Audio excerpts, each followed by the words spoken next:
Hi, Tom from bknutrition.com, and today I want to talk about the role of variation in a muscle gain diet plan and the crucial importance that it plays in making sure that you can eat for consistent gains and not to get bored of your food. Now, when I was competing in bodybuilding, when I was this was years and years ago before I knew about nutrition. Really, I had a basic understanding of nutrition. I knew about carbs and proteins and fats, and I knew that I had to have a certain amount of protein, a certain amount of carbs, and then try and keep fats as minimal as possible.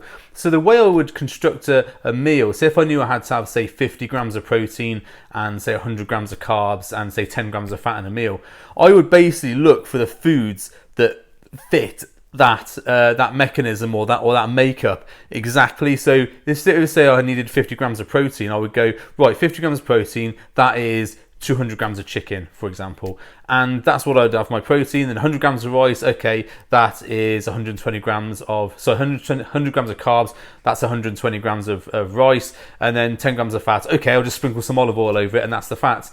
And that would be the way I would approach my off-season nutrition and also my dieting nutrition. I would go for the food groups that specifically fit those requirements, and quite quickly I would get bored of those foods. And this is important if you're trying to do a muscle gain diet, so you're not dieting for a competition where food's limited anyway, but if you're trying to overeat and to bulk up, then you've got to eat more food. And quite often eating more food, it does sound like it's a brilliant thing, yeah, let's just eat all the food and get massive. Well, you've got to be careful, because if you overeat too much, you're going to gain fat and not muscle. And also you've got to make sure you're overeating consistently, eating a calorie surplus consistently, to be able to optimize muscle growth. So you're thinking, oh, I've got to have this much rice, this much chicken, this much whatever a day to sort of hit those goals.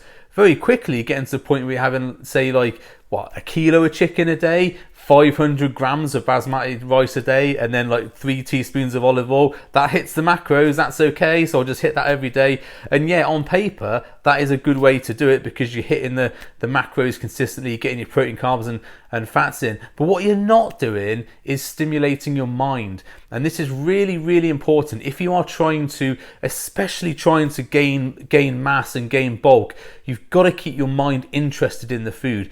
Because if you're, say, for example, having, say, 5 meals a day, sometimes 6 meals a day if you're trying to bulk up. This is quite common with bodybuilders, but also if you're trying to bulk up as part of just an overall plan to get a bit bigger.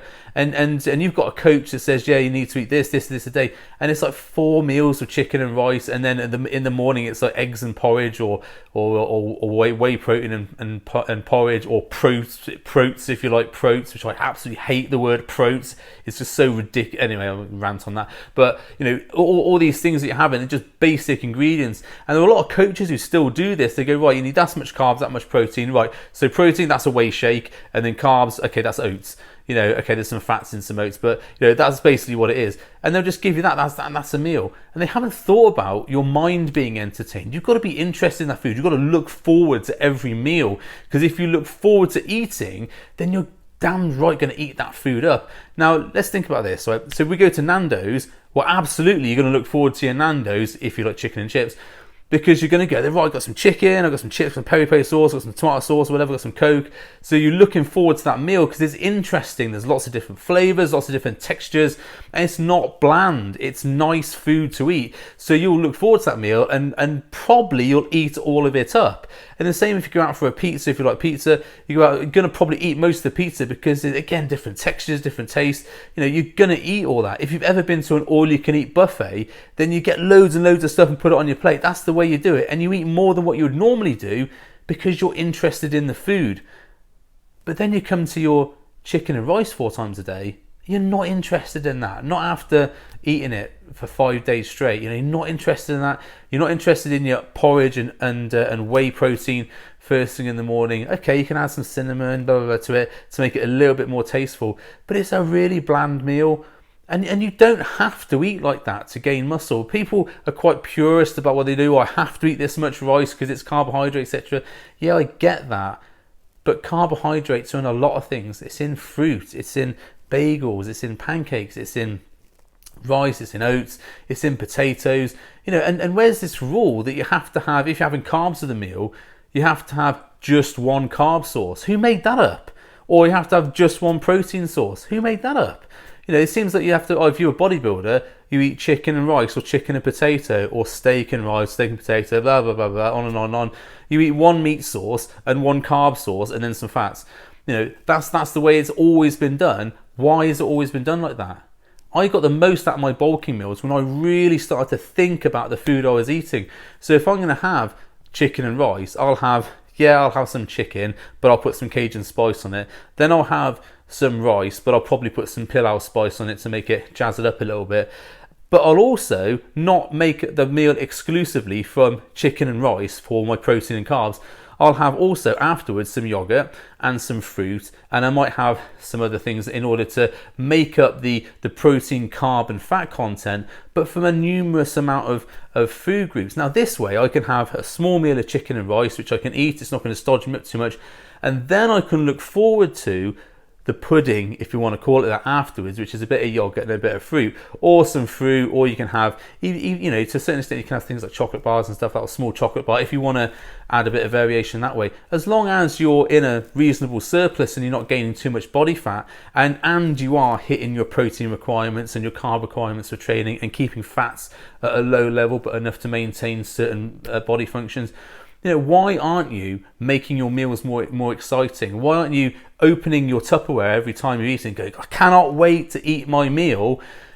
Yet what you do see is bodybuilders open their Tupperware and like plodding their way through it like it's some sort of badge of honor that you have to plod through this food so you can take a photograph on Instagram and go, hey, look at my rice and chicken, look what a badass bodybuilder I am. Nah, do you know what? I'd much rather get bigger by enjoying my food and looking forward to my meals, because then I don't think, right, I need to go and eat at McDonald's, or I need to have loads of ice cream or anything else, because I'm actually enjoying my foods. And by using this protocol, I managed to stay in my off season incredibly lean and incredibly still able to see my results as I was growing, rather than just getting fat because I was absolutely massively overeating and also sneaking in some treats at the same time. So my message to you is, if you are looking to bulk up and you're looking to get a diet for bulking as a bodybuilder, think outside the box of your chicken and rice or your steak and rice or whatever else. There is no badge of honor for being the most extreme you can be in terms of your food. You know, you don't get that. If you enjoy your food, you'll be a happier person, you look forward to meals, and you'll eat them quicker. Here's a prime example. When I was dieting for the British Finals, which was one of my last shows I did, my meal after I trained in the gym, I had white fish and white rice, because I had my calories were low, I needed a pure source of protein, and I needed a pure source of carbohydrate post-workout. I didn't want to have a shake. So I was having white fish and white rice. Now I put up with that for about 2 or 3 days. It took me ages to eat that meal and I hated it. I added 1 teaspoon of tikka masala sauce, which is about 10-15 calories. All I did was mix it right in and eat it. So I heated my food up, which people didn't like because it was fish, but I heated my food up, mixed in the 1 teaspoon of tikka masala sauce all the way through it. That one addition, I ate that food in about 5 minutes, because I enjoyed the food. There was more taste there was a little bit more texture, it was something I enjoyed eating. Whereas I did get through the chicken and rice on its own when it was bland, because it was what I needed to eat for to get ready for my bodybuilding show. But by adding that teaspoon of tikka masala sauce, I only increased the calories by about 15 calories, which is negligible, it's nothing. But I enjoyed my food and actually enjoyed the meal, and I didn't feel the need to cheat on my diet and eat something sweet because I'd already had something nice. And that's when I was dieting. Now you think when you're having to overeat, when you're having to force feed yourself, because some people have to force the food in because they can't eat as much. And I do recommend not force feeding yourself. Actually, you don't need to force feed yourself if you're liking the food that you're eating, because your senses, the textures, the taste, everything else, you'll enjoy eating. So your sense of shut off of I've had enough of this bland rubbish food will be less inclined to come on sooner, because you're enjoying the meal, because your brain is enjoying the meal, your mouth is enjoying the meal. It's not just I have to eat this to get big, it's like I actually enjoy this meal. So you'll find that force feeding doesn't actually become so much of a thing, because you're liking the food and you're liking the meals that you're eating.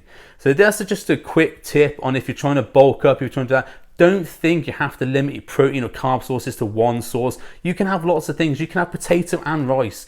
You can have chicken and yogurt. You can have chicken and steak or something. You can have it all in different things. I have a meal sometimes where I have like a steak burger, some eggs, some hex sausages, and that's just a protein and fat meal. But I have lots of different protein sources and little different fat sources, and that's fine for me. I enjoy the meal. It makes me feel great that I've had that, and I feel as like I'm eating a normal meal rather than a bodybuilding diet meal. So think about that when you're making your foods up. Try and enjoy your meals a bit more. Try and enjoy your food. It's supposed to be a great process, growing your body and growing your muscles. If you're depressed every time you're doing that, negative feedback, you're not going to enjoy your food, you're not going to enjoy your workouts, you're not going to enjoy the process. You have to enjoy the process of getting bigger, because it is uncomfortable to get bigger and start gaining weight. It is a process not many people are comfortable doing, me included. So I went away from force feeding myself. I went into putting more effort into my foods, and I grew a lot better. Okay, so thanks for watching. Hope this was helpful. Like, share, subscribe, whatever you want to do. And if you want to leave me a comment, please comment below. It always helps the metrics on YouTube. Thanks very much, and I'll see you next time. Cheers.